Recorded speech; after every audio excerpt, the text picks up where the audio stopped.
It's taken 3 rounds of cleaning this, 3 rounds. Who'd know one night in the wrong anchorage would cause this much trouble?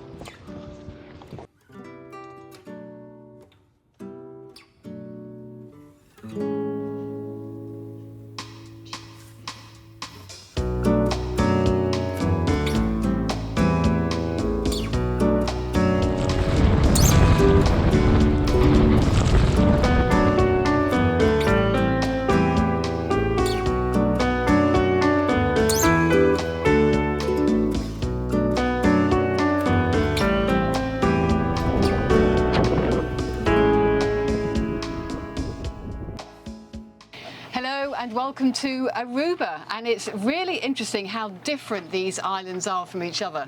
Yeah, the one thing that's the same is the wind. It's always windy everywhere.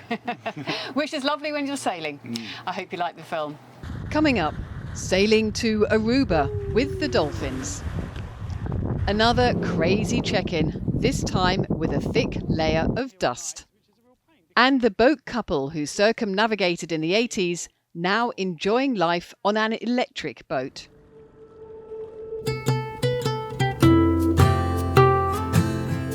An island with mountains means hiking. Curaçao is famous for its nature trails, and the best time to go is at sunset.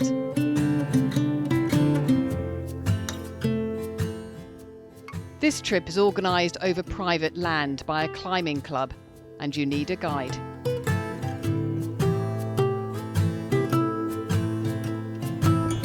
This is the view from halfway. Now it's a climb.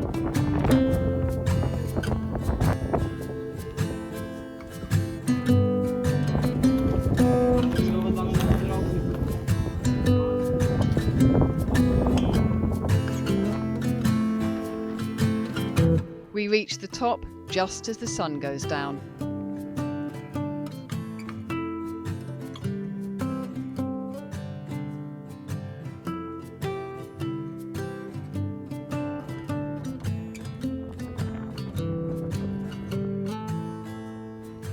Head torches guide us for the trip down.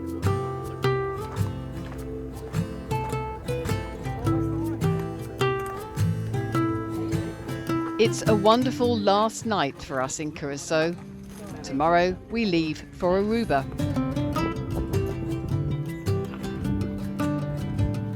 We're sorry to leave some friends we've met here, but ahead there's another adventure.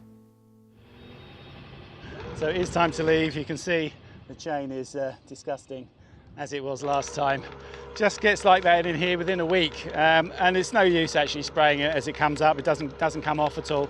You have to wait until we can drop it in some sand, which hopefully will be tonight, and drag it around a bit. That cleans it off nicely.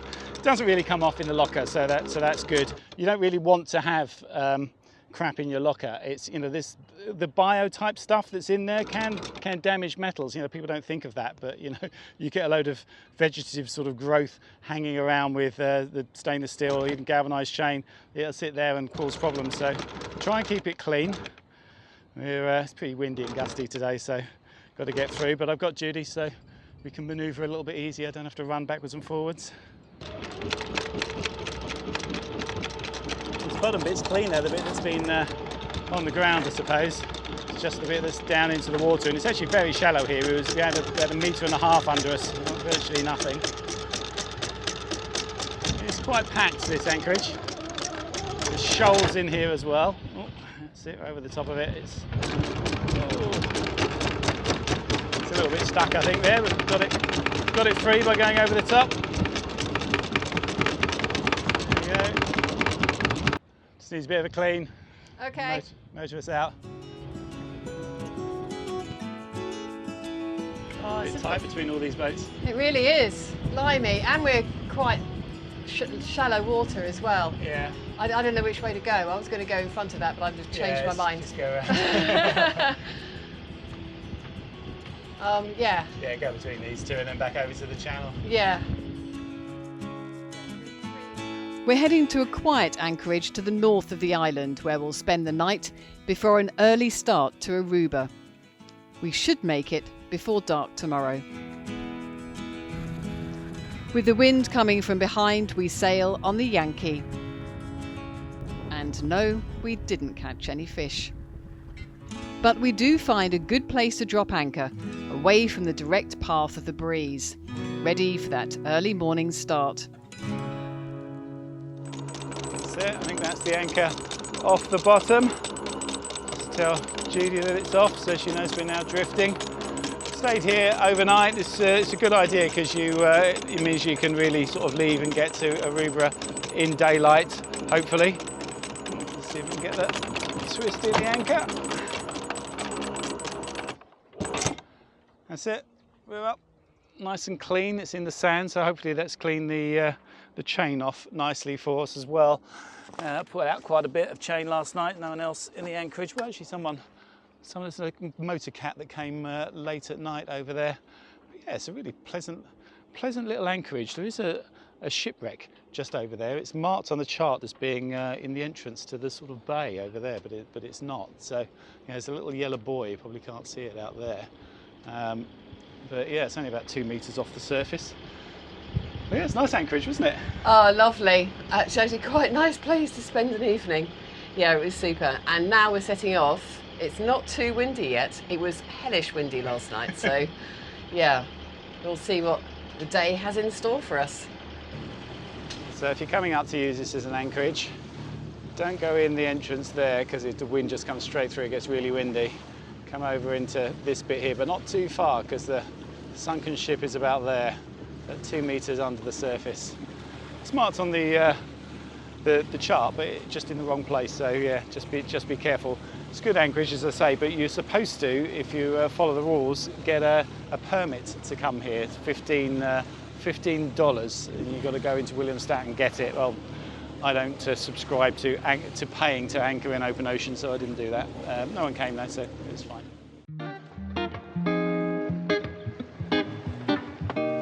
There were lots of fish around last night. They were actually jumping out of the water, all the flying fish, because there was obviously something big underneath. So I put my little spinner type lure on there and did a bit of fishing from the boat. But I'm going to swap that over now, do some fishing as we go. Dawn should be a good time. Hopefully, sunset and dawn. If it's anything like last night, there should be loads under there.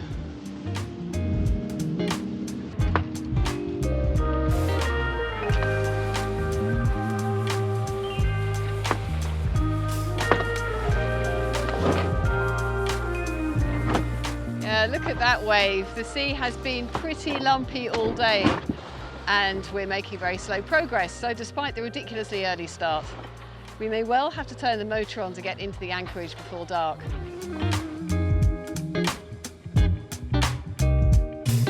But we do have dolphins, and in the end the wind picks up and we head for the customs dock just as the sun sets. It looks very industrial and is also very shallow. Now the dock itself is too shallow for us at low tide, so we anchor and make our way in by dinghy. We managed to get all the paperwork done, but the customs official tells us we must bring the boat in the next day for a check. So we anchor overnight, wait for high tide, and then, in 35 knots of wind, get ready to bring the boat in. I've just been blowing up a couple of our lovely Fendertex fenders. I haven't really used them since we've been in the Caribbean because just don't go to the dock, but that's sort of the point really, is that they just hang around and get in the way if you just have normal fenders, and these you can just put away, they just store away really easily, so that's great. But we are going to use them now because we've got to go to the dock. It's blowing an absolute gale, but the customs guys actually want to see the boat. I mean, first time ever actually in all the countries we've been to, they've insisted to come to the dock, and they've got a dock that's just too shallow for us really. Couldn't get in there last night because it's low tide, it's high tide now, so might be able to just squeeze through. So we've been here all night, which is a real pain because look, there's some sort of cement works, I think, just over there, blowing dust everywhere. So it's inside, it's absolutely everywhere. So yeah, it's a real pain in the butt. So yeah, if anyone tells you, as they did to us, that it's easy to check in the Caribbean, much easier than the Med, it's wrong. It's much more difficult here. Everywhere we've been so far has been a real pain, this one included. So yeah, we're gonna just get ready and see if we can make it into the dock. Look at the state of the boat.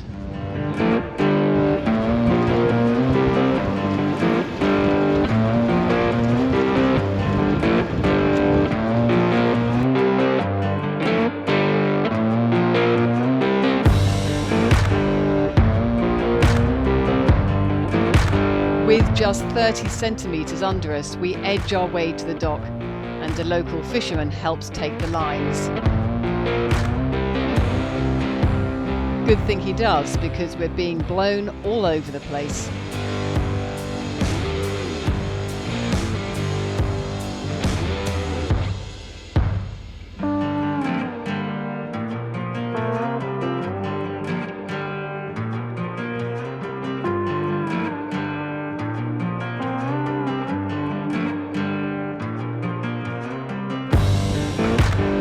While Steve does the final manoeuvre, I make my way ashore to invite the customs officials on board. But that's not quite what happened. Well, I've just been to the customs house and explained that we've done all the paperwork. We just want to have them see the boat. And he said, have you got any guns on board? I said, no. I said, okay, you can go. So we came in, we tied up, we got filthy, and now we can go. I thought as much might happen. What a pain. Tell them to get away from here. I get it. The customs office has air conditioning. Why leave?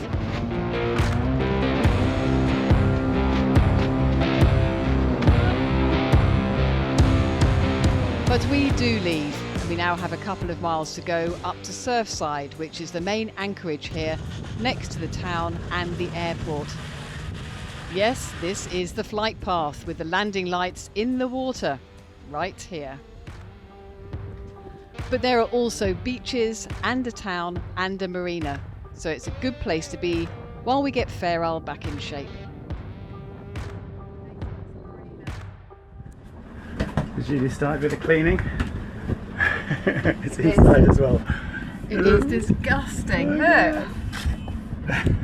It's going to take me all day, and then I've got to clean myself. I am filthy. Look, my hair. Yeah, not good. Everywhere. A few hours later, and we are ready to explore. Someone described Aruba as a mini Miami. There's something in that.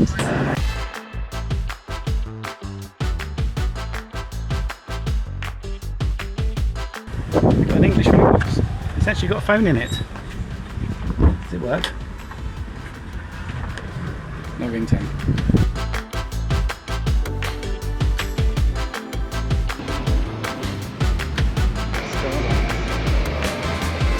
But it's also Dutch. I feel better already. This is the marina office in a Chandler's. What a great idea. Fine, thank you. Are you Aaron? And Hans has been looking after our stuff for us. Andrew and Aaron. It's been weeks. They've been looking after it. Makes it easier. Yeah. We have some new solar panels thanks to EcoFlow, and that means some much needed power. Well, there's a big one. Yeah, you're going to have to lie on this on the dinghy on the way back, I think. Okay. The marina is wonderfully protected, but out in the anchorage it's another story. Our dinghy hits every wave. What we got there? Every ride in the dinghy is like a wet t-shirt competition. Who's won this time? I'm completely soaked. I may as well have just jumped in and swum here. That is dinghy rides in the Caribbean for you. I'm glad that these things are supposed to be waterproof. It's the first test for them. Talking of solar power, this may be a good time to meet the crew of Rainfinger, this electric-powered Bristol 355. Ralph and Jeanette have been sailing for 50 years and first circumnavigated in the 80s. So it must have been very different circumnavigating in the 80s. Yes, very different. We had our sextant, and we had each other, and we had an RDF actually, because there were towers that were receptive in those days. You didn't even have a fridge. No, No. fridge. But No in the fridge. Pacific, some of the British Admiralty charts were dated 1850. Yeah. Oh, The wow. last surveys done Yeah, for yeah. some of the islands Yeah. in the Pacific.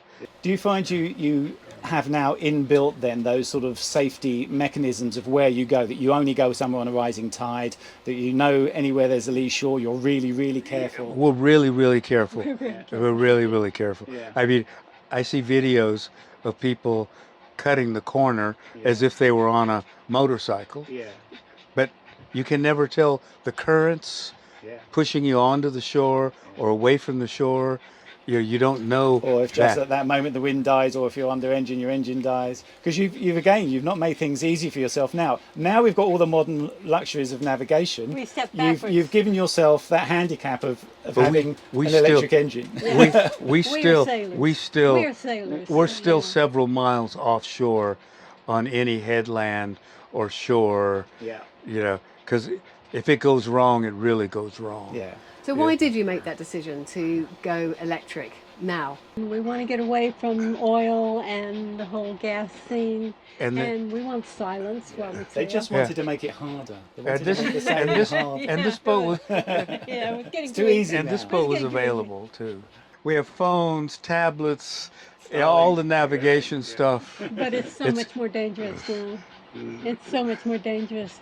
People are the danger, Yeah, Yeah. yeah. So do you feel vulnerable on land or on the boat or both? More on land. Yeah. Much Yeah. more on Yeah, land. in Brazil we had a driver, and he even came. To the He even came supermarket, into the supermarket with us, Yeah. pushed the cart, and was looking over his shoulder watching all the time. in case somebody was going to make a move in the supermarket. And in our circumnavigation, we never had humans threaten us, except for when we were arrested. But that was because we wrong place, wrong time. Yeah. We didn't run into prejudice. We didn't run into threats. No one pulled a gun on us. No one tried to rob us.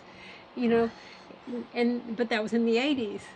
I don't feel it would be the same now. And yeah. we went up the Red Sea. So you talk about how the world has changed, and how you yourselves are vegetarian and you have an electric boat. Do you have a lot of hope for the Yes. future? Oh yes, Yes. we Yes. always have hope. Yes. We always have hope. You Yes. know, we were- People are more aware now. People care. There's this beautiful energy where we can make it happen. We can save the world. Or The younger or whatever. generations, you mean? They've Yes. got an attitude. haven't they? Yes, Yeah. yes. Oh, But yeah. also, we old hippies are now have more power. You see the old hippies in positions where they can do something, Yeah. and there's an awareness there, and there's a caring there. Yeah. So I think that's part of the positive aspect. Yeah. But computers have helped as well, because there's this awareness of Yeah. yeah. Yeah. And how has that worked on the boat? That the ability to have a computer to work. I mean, there must be something in the water, because you are now doing books. On our last episode, we talked to John, Old Man Sailing, who does books. He's solo sailing on a small boat. Yeah. You've decided that's what you want to do. I mean, great thing you can do, obviously, because you can write anywhere. Yeah. Was that the whole reason for that? It was something that you could do, or was there a burning ambition to write about the stories of your travels? I think it was probably both. Both. Because Yeah. When I started writing now it's been 40 years ago, yeah. So I was longhanding it. Wow. And so the first computer was like, it was magic. Everything Yeah. was just, it was easy, and you've got all the information that you can research after a while. Yeah. And so that's made it so much easier. And so, yes, I want to write a series of books, and I can now because of computers, yeah, and publishing them now on Amazon is very easy. Yeah. So you might be able to see by the amount of cardboard on board, we've actually made a couple of trips now down to Hands and picked up some other packages as well. So I'll show you some of the goodies that we got. First of all, it was these, the solar panels, the first thing we picked up. And these are lovely. This is a bifacial panel from EcoFlow. It's 220 watts, this little one. It's very windy, so I've got it here. If not, I'd have it on the guardrails over the edge, and it gets reflected light up off the water and gets so much power, and it's very good for that. So in calm conditions I'll do that. And then this one, it's the 400 watt one, which is obviously a lot bigger, but we can have it here, we can put it on top of the dinghy when we have the dinghy on deck, and it does a very good job. And this one is brilliant because this is IP68, so completely waterproof. I mean, that's IP68 means you can put it underwater and it will still work down to 3 meters or something stupid. So that's great, because what it's replacing is this, and you can see by how many patches there are on it. I mean, basically from the moment we got it, I started having to patch this up. It got all the joints that went around the corners there fell apart, so I had to replace all those. I mean, basically it's this, look, it's this horrible sort of copper braiding that goes through, which just gets disgusting and completely falls apart. So yeah, that can go in the bin now. It's just about working, but you know, not really after all the work that's done. And I'll have the EcoFlow one, which I hope will last for a very long time. The other thing we picked up today, which I've been waiting for a while, is the new battery for the e-propulsion. So this is the old one, and you can see what's happened here. I had a problem with the pins. These little pins here, one of them broke off. So I actually had to take it all apart, and I soldered this in, and that worked. It was absolutely fine, but I must have done something wrong, because it's a big clamshell type design, but water got in it. I don't know if it was because I didn't put it back again completely properly, or there was a bit of a crack here, which I found later and I've sealed up. But water got inside it and ruined that battery, which is why we needed the new one. Now, we sort of take into account, we've had this, 3.5 years now. We use it full time, every day, right through the year. So I reckon that's probably 10 times more use than you know, a normal person, a weekend type sailor who sails in the summer would have. So that's equivalent to about 20 years worth of use that's had, and that's, you know, it's broken after that amount of time. So it's probably not too bad that that's happened, you know, but yeah, we've got a new one now, engine's fine, so we can go back to using that, which we will do. I mean, some places in the Caribbean, I'm not sad that we've got that 2-stroke, because you can't buy 2-strokes in Europe. And really, you know, if you want to have, the only reason to have a petrol outboard really is so that it's powerful enough to get up on the plane. It'd be silly to get one that isn't, I think. Might as well just stick with the electric ones. But, you know, it's nice to be able to have that and go on the plane. With the 9 horsepower 2-stroke, you can do that. The 9 horsepower 4-stroke that you can buy in Europe is ridiculously heavy. I just wouldn't want one no matter what. So, you know, it's impossible to get basically a petrol engine in Europe that's going to get you on the plane with 2 people. So yeah, I mean, it sort of happened the right way around for us. We've got the best of both worlds now. We've got that 2-stroke for when we really need to go distance and have speed, and we've got this, and we've actually got something else as well, because to show how much we really like these electric outboards, we got another one, and it's this, the E-Propulsion Light, E-Light it's called. So it's a sort of half-size version of the Spirit that we had before, and it's something that, I mean, basically, if you're really new, you're only going to go very short distances, you're not going to get really much speed with this. But if it's good enough to do the job, then for a lot of people, it might be all they need, because, you know, as a backup or something, you know, some people that don't want their kids to go out with a petrol outboard because it's too dangerous, you can put this on and they can just potter around with it, you know, really nicely. So I just want to see if it's up to the job. We haven't tested it yet. It's also already had one advantage over the Spirit, actually, is that when you plug it in, it actually comes up and tells you how much charge it's got, which is something that I said about the Spirit, which wasn't that good. When you're charging it, you don't know how well it's charged until it fully charges and the light goes blue. So that's they've got that right in this. It's as well made as all the other e-propulsion type stuff. Looks like it's very easy to clip on, and just so light, I mean, incredibly light. So yeah, it might be something that's good if it works properly. We will test it and we will do a review. Yeah, it's been good that we could pick up packages here, and it'd be nice to get back to using the e-propulsion. Yeah, I'm looking forward to that. And this is the perfect anchorage, because you've got the town nearby over there, you've got the beaches nearby here. It'll be easy to go electric.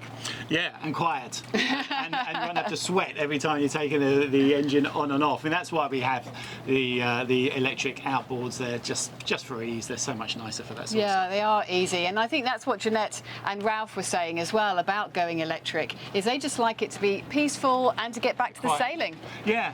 I mean, it'd be nice to have the quiet on here and have electric engine, but you couldn't do it on a boat like Fair Isle. I mean, I think the only way it really works properly with a boat is if you design the boat around the electric, and even then, I think hybrid's the way to go. And you need a lot of power. I mean, we've suffered from not having enough solar. Now we have. It's going to be fantastic. Yeah. We've got the solar to charge up the e-propulsion engine, and we'll charge up our air conditioning now as well. So we'll be able to get some air conditioning at night time, which will be a great relief. I think I'll have melted by then, to be perfectly honest.